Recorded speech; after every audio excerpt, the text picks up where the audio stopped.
샬롬. 2023년 3월 3일 금요일 사순절 9일차입니다. 기도하겠습니다.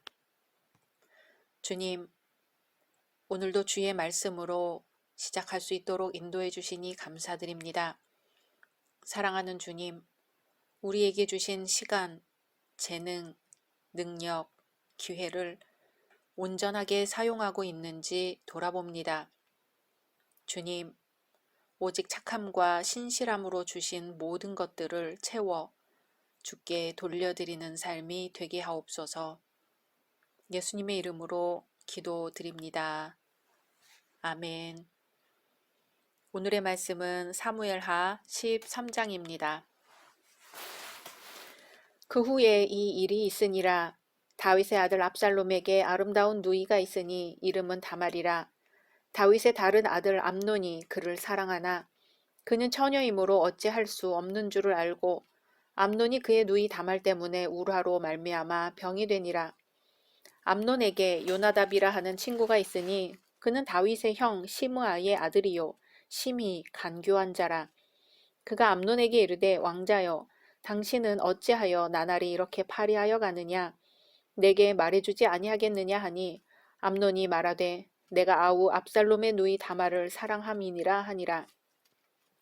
요나답이 그에게 이르되 침상에 누워 병든 채 하다가 네 아버지가 너를 보러 오거든 너는 그에게 말하기를 원하건대 내 누이 다말이 와서 내게 떡을 먹이되 내가 보는 데에서 떡을 차려 그의 손으로 먹여주게 하옵소서 하라 하니 암논이 곧 누워 병든 채 하다가 왕이 와서 그를 볼 때에 암논이 왕께 아뢰되 원하건대 내 누이 다말이 와서 내가 보는 데에서 과자 2개를 만들어 그의 손으로 내게 먹여주게 하옵소서 하니 다윗이 사람을 그의 집으로 보내 다말에게 이르되 이제 내 오라버니 암논의 집으로 가서 그를 위하여 음식을 차리라 한지라. 다말이 그 오라버니 암논의 집에 이르매 그가 누웠더라. 다말이 밀가루를 가지고 반죽하여 그가 보는 데서 과자를 만들고 그 과자를 굽고 그 냄비를 가져다가 그 앞에 쏟아 놓아도 암논이 먹기를 거절하고 암논이 이르되 모든 사람을 내게서 나가게 하라 하니 다 그를 떠나 나가니라. 암논이 다말에게 이르되 음식물을 가지고 침실로 들어오라. 내가 내 손에서 먹으리라 하니 다말이 자기가 만든 과자를 가지고 침실에 들어가 그의 오라버니 암논에게 이르러 그에게 먹이려고 가까이 가지고 갈 때에 암논이 그를 붙잡고 그에게 이르되 나의 누이야 와서 나와 동침하자 하는지라. 그가 그에게 대답하되 아니라 내 오라버니여 나를 욕되게 하지 말라. 이런 일은 이스라엘에서 마땅히 행하지 못할 것이니 이 어리석은 일을 행하지 말라. 내가 이 수치를 지니고 어디로 가겠느냐. 너도 이스라엘에서 어리석은 자 중에 하나가 되리라. 이제 청하건대 왕께 말하라. 그가 나를 내게 주기를 거절하지 아니하시리라 하되 암논이 그 말을 듣지 아니하고 다말보다 힘이 세므로 억지로 그와 동침하니라. 그리고 암논이 그를 심히 미워하니 이제 미워하는 미움이 전에 사랑하던 사랑보다 더한지라. 암논이 그에게 이르되 일어나 가라 하니 다말이 그에게 이르되 옳지 아니하다. 나를 쫓아보내는 이 큰 악은 아까 내게 행한 그 악보다 더하다 하되 암논이 그를 듣지 아니하고 그가 부리는 종을 불러 이르되 이 계집을 내게서 이제 내보내고 곧 문빗장을 지르라 하니 암논의 하인이 그를 끌어내고 곧 문빗장을 지르니라. 다말이 채색 옷을 입었으니 출가하지 아니한 공주는 이런 옷으로 단장하는 법이라. 다말이 재를 자기의 머리에 덮어쓰고 그의 채색 옷을 찢고 손을 머리 위에 얹고 가서 크게 울부짖으니라. 그의 오라버니 압살롬이 그에게 이르되 내 오라버니 암논이 너와 함께 있었느냐. 그러나 그는 내 오라버니이니 누이야 지금은 잠잠히 있고 이것으로 말미암아 근심하지 말라 하니라. 이에 다말이 그의 오라버니 압살롬의 집에 있어 처량하게 지내니라. 다윗 왕이 이 모든 일을 듣고 심히 노하니라. 압살롬은 암논이 그의 누이 다말을 욕되게 하였으므로 그를 미워하여 암논에 대하여 잘잘못을 압살롬이 말하지 아니하니라. 만 2년 후에 에브라임 곁 바알 하솔에서 압살롬이 양털을 깎는 일이 있음에 압살롬이 왕의 모든 아들을 청하고 압살롬이 왕께 나아가 말하되 이제 종에게 양털 깎는 일이 있사오니 청하건대 왕은 신하들을 데리시고 당신의 종과 함께 가사이다 하니 왕이 압살롬에게 이르되 아니라 내 아들아 이제 우리가 다 갈 것 없다. 내게 누를 끼칠까 하노라 하니라. 압살롬이 그에게 간청하였으나 그가 가지 아니하고 그에게 복을 비는지라. 압살롬이 이르되 그렇게 하지 아니하시려거든 청하건대 내 형 암논이 우리와 함께 가게 하옵소서. 왕이 그에게 이르되 그가 너와 함께 갈 것이 무엇이냐 하되 압살롬이 간청하매 왕이 암논과 왕의 모든 아들을 그와 함께 그에게 보내니라. 압살롬이 이미 그의 종들에게 명령하여 이르기를 너희는 이제 암논의 마음이 술로 즐거워할 때를 자세히 보다가 내가 너희에게 암논을 치라 하거든 그를 죽이라. 두려워하지 말라. 내가 너희에게 명령한 것이 아니냐. 너희는 담대히 용기를 내라 한지라. 압살롬의 종들이 압살롬의 명령대로 암논에게 행하매 왕의 모든 아들들이 일어나 각기 노새를 타고 도망하니라. 그들이 길에 있을 때에 압살롬이 왕의 모든 아들들을 죽이고 하나도 남기지 아니하였다는 소문이 다윗에게 이르매 왕이 곧 일어나서 자기의 옷을 찢고 땅에 드러눕고 그의 신하들도 다 옷을 찢고 모셔 선지라. 다윗의 형 시므아의 아들 요나답이 아뢰어 이르되 내 주여 젊은 왕자들이 다 죽임을 당한 줄로 생각하지 마옵소서. 오직 암논만 죽었으리이다. 그가 압살롬의 누이 다말을 욕되게 한 날부터 압살롬이 결심한 것이니이다. 그러하온즉 내 주 왕이여, 왕자들이 다 죽은 줄로 생각하여 상심하지 마옵소서. 오직 암논만 죽었으리이다 하니라. 이에 압살롬은 도망하니라. 파수하는 청년이 눈을 들어보니 보아라, 뒷산 언덕길로 여러 사람이 오는도다. 요나답이 왕께 아뢰되 보소서, 왕자들이 오나이다. 당신의 종이 말한 대로 되었나이다 하고 말을 마치자 왕자들이 이르러 소리를 높여 통곡하니 왕과 그의 모든 신하들도 심히 통곡하니라. 압살롬은 도망하여 그술왕 암미훌의 아들 달메에게로 갔고 다윗은 날마다 그의 아들로 말미암아 슬퍼하니라. 압살롬이 도망하여 그술로 가서 거기에 산지 3년이라. 다윗 왕의 마음이 압살롬을 향하여 간절하니 암논은 이미 죽었으므로 왕이 위로를 받았음이더라. 아멘. 앞장에서 하나님께서는 다윗의 범죄로 인해 다윗가에 재난이 임할 것임을 경고하셨습니다. 그러한 재난은 이제 오늘 장에서부터 20장에 이르기까지 걸쳐 성취됩니다. 그 중에서도 오늘 말씀은 본격적인 재앙의 시작을 보여줍니다. 1절에서 19절은 다윗가에 임한 재앙 중 그 첫 번째 경우로서 암논의 근친 상간 장면입니다. 암논이 이복 누이 동생 다말로 인하여 상사병에 걸린 것은 인륜에 어긋나는 것이었습니다.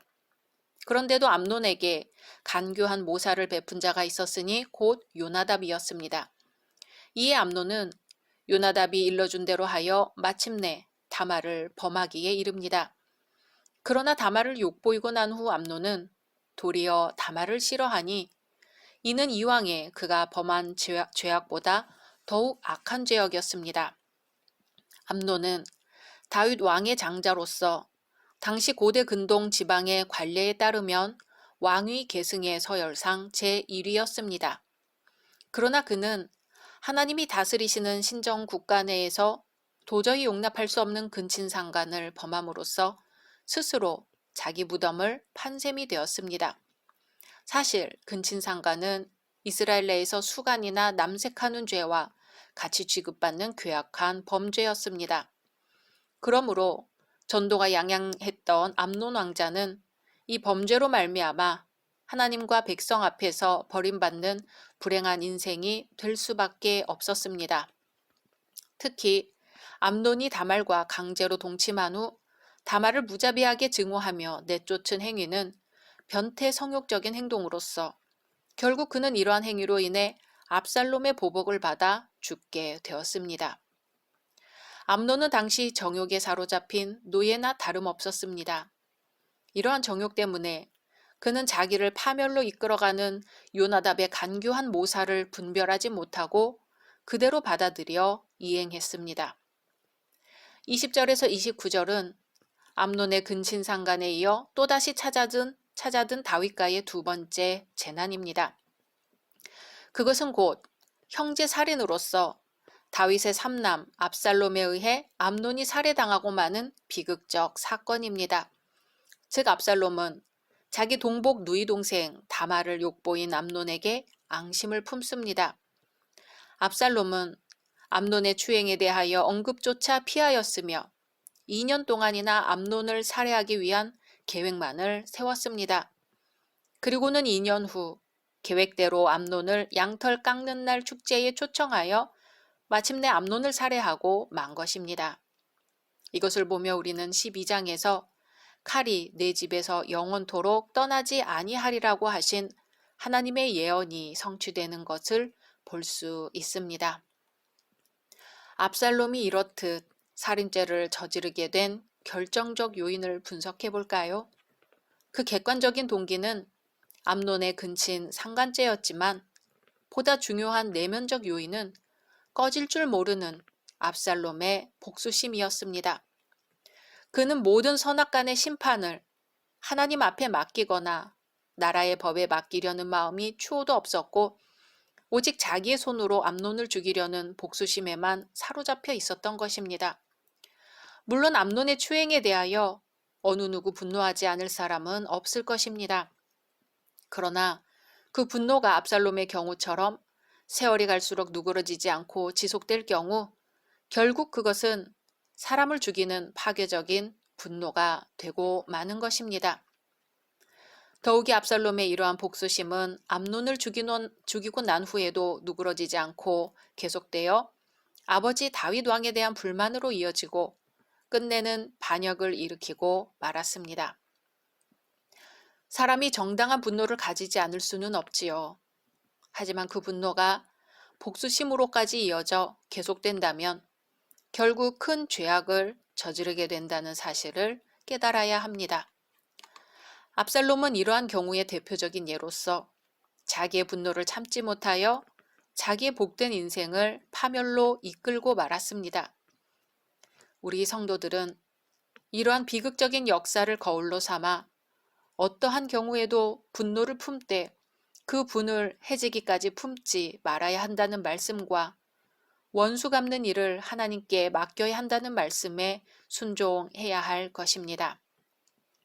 30절에서 39절은 압살롬의 암논 살해 사건 이후 예루살렘의 동정을 묘사해주고 있는 부분입니다. 먼저 다윗은 압살롬의 사건에 대한 과정된 보고를 듣고 신하들과 함께 아연 실색하게 되지요. 그러나 왕자들이 그 보고와는 달리 무사히 예루살렘에 당도하여 대성통곡하자 다윗 왕과 신하들도 역시 심히 통곡합니다. 그런데 이 일 후 압살롬이 자신의 신변의 위험을 느끼고 외할아버지의 나라인 그술로 도피하자 오히려 다윗은 도피한 압살롬을 그리워하며 염려합니다. 이같이 자식의 악행은 부모의 마음을 크게 아프게 합니다. 그러나 압살롬의 불효는 다윗이 뿌린 악의 열매였습니다. 다윗은 앞서 스스로 간음과 살인이라는 반율법적인 악행을 저질렀으니 이러한 아버지의 나쁜 면만을 본받은 압살롬도 살인죄를 저질러 부친의 마음을 심히 번민하게 하고 있는 것입니다. 뿐만 아니라 살인자 압살롬은 다윗이 율법을 어기고 이방 나라인 그술왕의 딸과 정략 결혼을 하여 얻은 자식으로 악의 씨앗이 되었던 것입니다. 사람은 무엇으로 심든지 그대로 거둔다는 영적인 진리를 깨달아야 합니다. 그것이 악한 것이든 선한 것이든 말입니다. 그러므로 성도들은 이와 같은 다윗의 좋지 못한 열매를 거울 삼아 조그마한 악이라도 소홀히 여기지 말고 멀리하여 부지런히 의의 씨앗을 뿌리는 자가 되어야 할 것입니다. 한편 우리는 여기서도 자식에 대해 매우 유약한 다윗의 마음을 발견할 수 있습니다.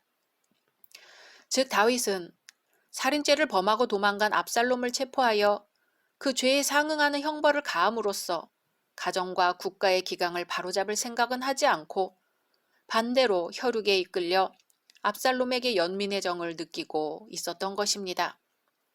곧이어 다윗 통치에 있어서 치욕적인 오점으로 남는 압살롬의 반역 사건이 일어나게 된 것도 따지고 보면 바로 이러한 다윗의 책임이 아닐 수 없습니다. 다윗은 암논이 저지른 성폭행, 근친상간이라는 죄를 다스리지 못했습니다. 2년 동안 방치했습니다. 다윗은 압살롬의 죄를 다스리지 못했습니다. 3년 동안 방치했습니다. 아버지 다윗은 범죄했을지라도 회개했습니다.